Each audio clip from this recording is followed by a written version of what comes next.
Bust it.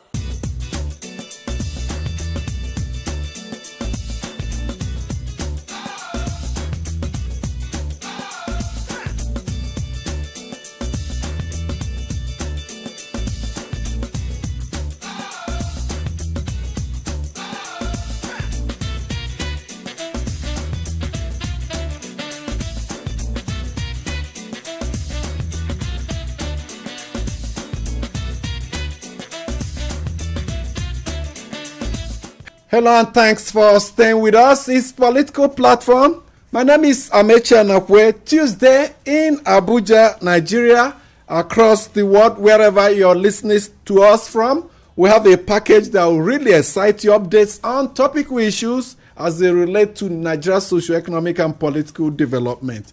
The police has finally arrested Senator Dino Melaye. A siege was laid to his home starting from Monday. The issue started from the airport where he was due to travel to Morocco for a parliamentary meeting, but the immigration service briefly detained him at the airport. He was freed. He got to his home. He was trailed by policemen and some DSS officials, like we were told, to his home, and he was finally arrested earlier this morning. And with us, joining us now via telephone is our correspondent, Has Akodi, who is presently at the Special Anti-Robbery Squad office in Guzape district of Abuja, where Senator Dino Melaye has been taken to. Thank you so much, Has, for joining us. So, can you tell us the time Dino Melaye was brought into the SARS police office in Abuja? Yeah, the exact time we could not really ascertain because nobody is willing to talk to us. And he arrived few minutes before we came, and it has been up to 30 minutes that we arrived here now, and we've not seen him in person. But we have confirmed from them that he is right now inside with some of his men. Have you been able to speak to any of his associates or his lawyers? None of them is outside right now. Even the gate is not as busy as we expected, because we're thinking that some of his political associates and the supporters will be here to support him, but none of such a thing is happening here right now. So how will you describe the atmosphere in that police facility? The atmosphere at the gate here is calm. There's no rowdy crowd here. It's just calm as usual. Okay, thank you so much, Haza, for your time. Thank you so much, sir. Haza Kodi confirming the arrest of Senator Dino Melaye by the Nigerian police. If you recall, Dino Melaye was declared wanted by the Kogi State Police Command in connection with some gun-running allegations. Some other suspects were equally arrested and paraded to the press. If you ask me, from my own calculations, maybe he may be moved over from Abuja to Kogi State, because it is the Kogi State Police Command that declared him wanted. But for now, Dino Melaye at the Special Anti-Robbery Squad office in Abuja, very close to our office there in Asokoro, Guzape, the next district to Asokoro, where the facility is located. My colleagues are here in the studio with me. JJ is joining us this morning. Amici, I really do not understand what is happening. I wish things were done more clearly so that Nigerians would be convinced as to whatever it is that Dino Melaye was stopped from traveling for and has been picked up this morning and taken to the Special Anti-Robbery Squad office, SAS. I know that he's had a running battle with the Kogi State Governor, and I hope that whatever it is that he has been picked up for is within the ambit of the law. If it is politicking, if it is any other thing, then it doesn't speak well for us, for leadership, and for our democracy. Mustafa Mohammed is also with us in the studio. Thank you, Amechi. Have you seen some of these very attractive headlines, newspaper headlines today? Sharia in the NYSC camp is telling a story of the commandant stopping the sale of alcohol, drugs, and what have you. And it all comes back to what we've been talking about, the laxity of the regulatory agencies, where our youth have been allowed to freely buy cough syrup, tramadol, Indian hemp, and what have you. I think this is not even the first place where the sale of alcohol was also banned in the, among the people who sell drugs in the guise of selling alcohol. It has also happened in Kaduna State, but I think the greater challenge is for parents to watch their words. You might be keeping an addict in your house. All manner of drugs are being on sale. We've been lamenting on this program, but it goes beyond lamentation. The regulatory agencies really need to go against this kind of attitude before we lose our youths. Well, we read the report on one of the dailies, the ban on sale and consumption of alcohol in NYSC camp. According to the newspaper, the FCT NYSC director, from what they said, implemented the policy in some other states where he had headed and is planning to do here. But the paper believes it's wrong and it is not the right thing to do. But we'll give you more details as events unfold. I'm sure some of our young ones too will think, they'll believe that it is wrong because they want to be free to do all things. But what Mustafa has raised is a very, very serious issue. I think that the authorities probably have not really grasped the extent, the depth of the problem that we're talking about. If you're a parent, or maybe you're in the counseling section of the church or any other organization, then you will begin to understand what we're talking about. That when you see 10 youths, it is likely that 8 out of those 10 are into one form of substance abuse or the other. It's a terrible thing. And when you're talking about the leaders of tomorrow, I think that the authorities should do much more. They should go after it with the zeal with which the late Dr. Dora Akonyele went after fake products. It is very, very key. We must save the next generation. Okay, the news we broke earlier to you, Senator Dino Melaye, guest of the police, the SARS office, that Special Anti-Robbery Office in Guzape District, Abuja. After an all-night siege, we heard he was picked up early this morning and taken to that police facility. And he's not just the only senator that was arrested by the security agencies. Peter Nwaboshi from Delta State was also arrested by the EFCC on Monday following allegations of corruption and non-execution of contract leveled against him. Nwaboshi had been in and out. Yeah, the issue with the EFCC had lingered for a while now, but he was just arrested on Monday. So 2 senators in police facility, one in police detention and the other in EFCC detention. And what's happening to the APC? 2 persons appear to have emerged as contenders for its chairmanship position, both of them from Edo State, former governors of Edo State, brothers in contest, I call it. The incumbent chairman of the party, Odige Oyegun, wants to come back, and some of his supporters insist he must be given the right of first refusal.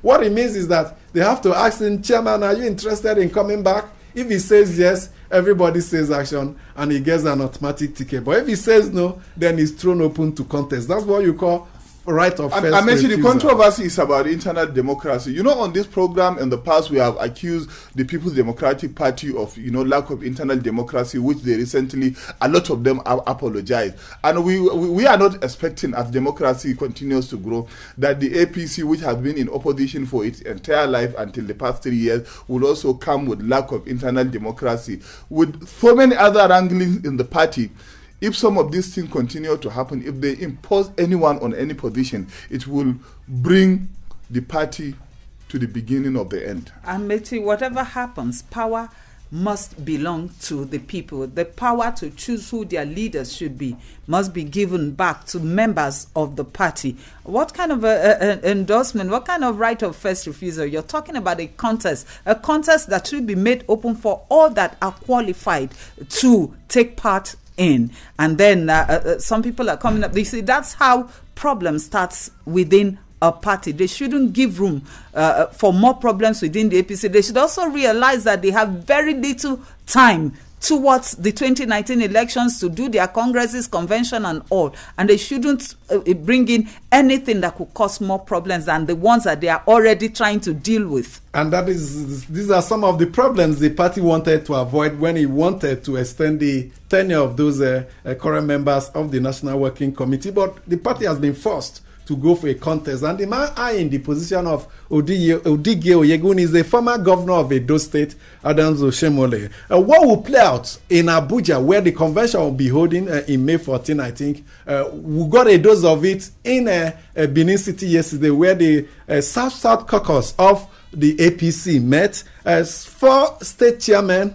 out of the 6 in the South-South walked out of that meeting. They claimed it was an arrangement by the Edo State governor to procure an endorsement for Adams Oshemole, and they said they were not part of it. So 6 of them left, and the 2 stayed behind and had their way. So that contest is beginning right from Benin City, the Edo State capital, and it may be played out on a larger scale in Abuja here. That is, if negotiations, behind-the-scene negotiations, did not prevent one person from stepping down for the other. If not, we'll see a contest between 2 brothers, 2 former governors of Edo State, which of them will become the party chairman. Welcome your mails. You know you are very important and critical to this program. Your input is always appreciated. Please continue to send your opinion, your comments, and your suggestions in form of letters into our email platform, politicalplatform@yahoo.com. Thank you, Amechi. Welcome to the mail segment. I am Ife Nwanwobi. I am Tenikang Akipo. You're welcome. Let's start with this mail coming from Patrick Okwanya in Abuja on Senator Dino versus Nigerian security operatives. It reads, the attack on Senator Dino Melaye at the airport by the police yesterday and the reported blockage of his residence in Abuja is one among many attacks on him in recent times, and it is unfortunate. Who authorized the alleged no-fly list, which the immigration officers claimed Senator Dino's name appeared, with which constitutional backing? Is IGP now the court of law? By my calculations, this is yet another attempt of the federal government to silence any voice that is ready to speak the truth concerning the failure of this administration. I advise the police and the DSS to vacate the senator's house with immediate effect because their actions are undemocratic and as such, it's condemnable and unacceptable. God help my country, Nigeria. More on Senator Dino Melaye Chukwuezugwo Ugu in Abuja says, the happening in the country are all becoming worrisome. It's as if we are regrettably getting back to those dark days of military era. I don't understand how the government and her agencies will just wake up and decide who should travel and who should not, like the recent one with Senator Dino Melaye without recourse to any court of law. The federal government is now complainant, prosecutor, judge and executor at the same time. I just hope that this administration is not bent on messing up our democracy. God bless Nigeria. That's all we have for you in today's mail segment. To keep it coming, the route hasn't changed. It's still political platform at yahoo.com. Over to you, Mechi. Thank you so much for your mails. This platform is a marketplace of ideas. You're entitled to your opinion, and we expect fellow listeners and Nigerians to respect people's opinion about political issues and developments. Yes, you may not like the president. There are some people that like him. They are entitled to that opinion and they can express it here. If you have a superior argument, please do come up with your own and not to target those that have expressed their opinion. We apologize for unnecessary target of opinion. It's a marketplace of ideas. Please continue to send your opinion. As long as it's within the confines of the law, we'll be taking it. Let's bring in a member, a chairman of one of the newly registered political parties, Action Democratic Party, Ikenga Ugochinyere. You know him very well. Thank you so much, Ugochinyere, for joining us. Thank you so much. Yes, welcome to Political Platform. I want to have your views on preparations for the 2019 general elections. A lot happening within the electoral body, the Independent National Electoral Commission, INEC, starting with plans to indeed create new polling units. What does your party think about this?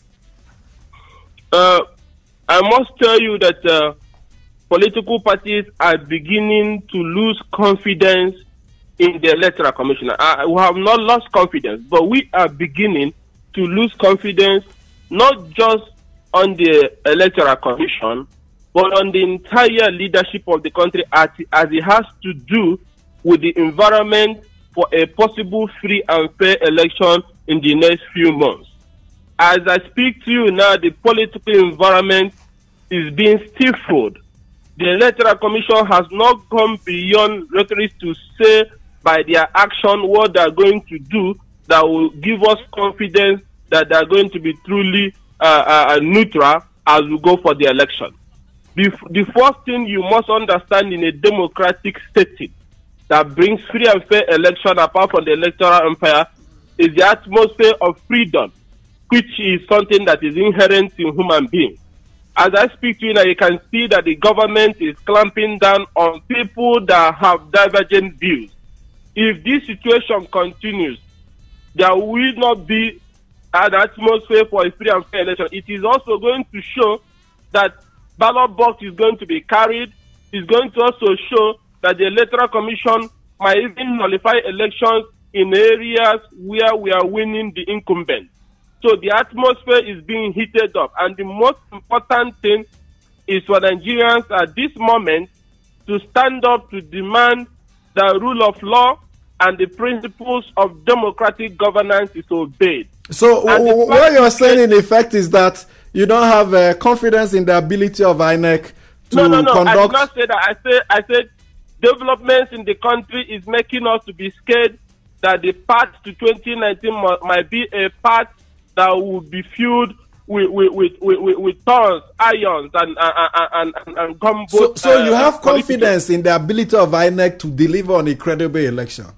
They have to start proving it. First of all, the details of these extra polling units and what led to what they're about to do, we political parties have not even been updated. The reasons for those things and where these things are going to spring up. There is already fear by some people that some people want to create a coup, what we call a coup, a polling unit. Some polling units that people will put in their pocket to add to their vote. So this things has to be brought to the table. We are a few months away to the general election. Everything must be done transparently. You need to call us. You need to tell us what you are doing, where you want to put them. Every stakeholder must be deeply involved in that process. So because before we start to lose confidence in their ability to conduct a free and also, which is very important, we are still waiting for the report of INEC investigation on the massive child voting in Kano. You know that INEC promised that they will get to the root of the matter to explain to us what happened. Now, how are we going to have confidence in 2019 if what we saw happen in Kano, where babies that were 2 years old, 1 year, 5 months, and everybody was thumbprinting, and now nobody has been able to explain to us what happened, what Ganduje did in Kano. Maybe the investigation is still on. For the Electoral Commission to institute an investigation, does it not send a positive signal that they really want to get to the root of the matter? And that is what I'm saying. That this thing happened over 5 months, almost 4 months ago. So they should be able to update us. What is the outcome of their investigation? Or is it the usual statement of the government, oh, we'll look into it, like they're looking into the people who snatched the mess in the Senate? So they must be able to give us result of the outcome of their investigation. Remember that they did not give us the outcome of their investigation in Rivers, where people were printing ballot paper. The people who were printing ballot paper were caught last time. So they must be able to show us that they are not an extension of Asoro and that they are not out to destroy the gains we have recorded in our electoral process. But my brother, the biggest, the most important thing... Yes. We are aware that INEC has a channel of meeting with political parties where parties are briefed on every move that the electoral body is making. Have you voiced these fears there, or are you saying that you do not take part in such meetings? I have to first of all say this. I'm not speaking officially for the chairmen of the political party, but I must say this. You're speaking for your own party, the Action Democratic Party. Yes. That my party and a few others have lost confidence in the leadership of APAC. The reason is this. We have an APAC that during the controversy over the extension of the order of election, some people call us smaller political parties, whatever they call us. But we are a young political party. For us to win an election, we need a level playing ground. And you have an APAC that should have supported the change in the order of election, because that would have guaranteed that smaller political parties have a neutral ground to contest smaller election before the main election. And our IPAC chairman, their court chairman, went to court and connived with the same people who were against this process and instituted an action in court. That made 2/3 members of the IPAC to lose complete confidence in him because of that singular action. In that case, he's actually working with the oppressors to ensure that the political process is still. The problem, the question would you ask is whether your party is part of those quarterly meeting between ANEC and political parties, and whether you have taken these concerns to that forum. Yes, but since the action of the IPAC chairman to drag, use his privileged position as chairman of the IPAC to pursue a selfish agenda, the APP as a party pulled from that meeting, and we are also joining forces with other people of like mind to enthrone a neutral and competent leadership for the political parties. Will your party align with either the ruling party or the main opposition party, PDP, in the run-up to the 2019 elections? Let me tell you, my brother, at this moment as I speak to you, there is only one song that all of us are singing. That is for the good of the fatherland. Anything that can be done for the good of fatherland, everybody has to put his political selfish interest aside. There is one single objective: to save our nation from the continuous slide to reign of impunity and anarchy. And I can tell you that over 50 political parties is committed towards ensuring that anything that can be done within the ambit of the law to save our dear fatherland must be done. It's not about our political or selfish interest. And I must tell you today, as I speak to you now, that a situation whereby people who are vocal against the regime, you saw what happened when Omar Dede took the mess up tonight. The federal government has not done anything. They have not charged him for treason. You saw what happened on the issue of Ekweremadu. You saw what happened on the issue of Dino Melaya just some days ago. You saw what is happening on Wabosh, Senator Wabosh, who is still in EFCC detention. You can see that there's a clampdown on the parliament, especially senators who have divergent views. And the sole agenda is one, because of their audacity to attempt to amend the order of election. Handlers of the presidency is after everybody. And the agenda is to turn this place into a place that looks like Egypt, where the president ended up running the election as a sole candidate. So this is the time the media has to stand up to join us to ensure that we first of all secure the enabling environment before we talk about a credible election in 2019. Thank you so much, Ikengu Gochinyere, for your time. Thank you so much. Gochinyere is the chairman of Action Democratic Party. It's actually good that the politicians are talking. There are so many of them, and however they want to do it, what we want to achieve in Nigeria is to have a very peaceful election. And all the candidates, you also know that it's not every contestant that will win. Only one person at every post shall win. And of course, there are the judicial processes. If you are aggrieved, you can go to court. What we are hoping and expecting is to have an improved electoral process, from the previous ones. While I may not agree with some of the allegations that he raised, I think that the important point to take away is that the electoral umpire must do things in a way as to assure and reassure other political parties, particularly the smaller ones that feel intimidated most of the times, that whatever it is they are doing is in the interest of the motherland. He used fatherland, I will use motherland. In the interest and for the good and for the good of the motherland, that whatever it is would be to the intent of deepening the country's democracy and taking it to a higher notch, a higher level, where even things will begin to fall into place, where credible leaders can be elected by the sole will of the people and not by any form of manipulation. Well, we have to thank you so much for being part of today's program. When we come back tomorrow, we'll take a look at developments in Ekiti State, the governorship contest, they're hotting up. The PDP conducting world congresses. There are problems already. Screening 31 candidates already. Big money for the parties. They are smiling to the banks. And in Osun State, the elections are not too far away. We can tell you that the dancing senator, yes, he acknowledged that he's a dancing senator, Senator Adeleke, says he's also going to be part of it. And indeed, we should be giving you details of this and more tomorrow. But we just want to tell you that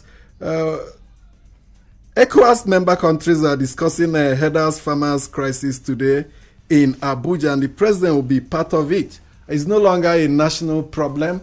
It's a sub-regional problem. There are headers farmers crashes in Ghana, in Niger Republic, in Togo, and the leaders of the ECOWAS have said the difference between what obtained in Ghana and Nigeria is that Ghana the president came out decisively to take decisive action, and that is why you're not hearing about killings by herders every day in Ghana, unlike Nigeria. And in Nigeria, the whole thing has been politicized. It's not just the crisis. You also have the issues of people who are rustling the cattle and killing the cattlemen, and then the cattlemen also raiding the farms and attacking the farms. The stories are not always been told very well. You also have political leaders, taking sides and bringing more crisis. I think the government in Nigeria need to look at this issue decisively. It should go beyond talking at the ECOWAS meeting. Back here at home, we need to put a scheme in place. Maybe it's part of that desire to take a decisive action that the president has instituted a sub-regional approach to this crisis. We'll be keeping you informed about deliberations in that summit or conference. The hope is that it will really put this problem to bed. Thank you so much for being part of the program. On behalf of my colleagues, my name is Ait Political Platform. Have a good day. Busted.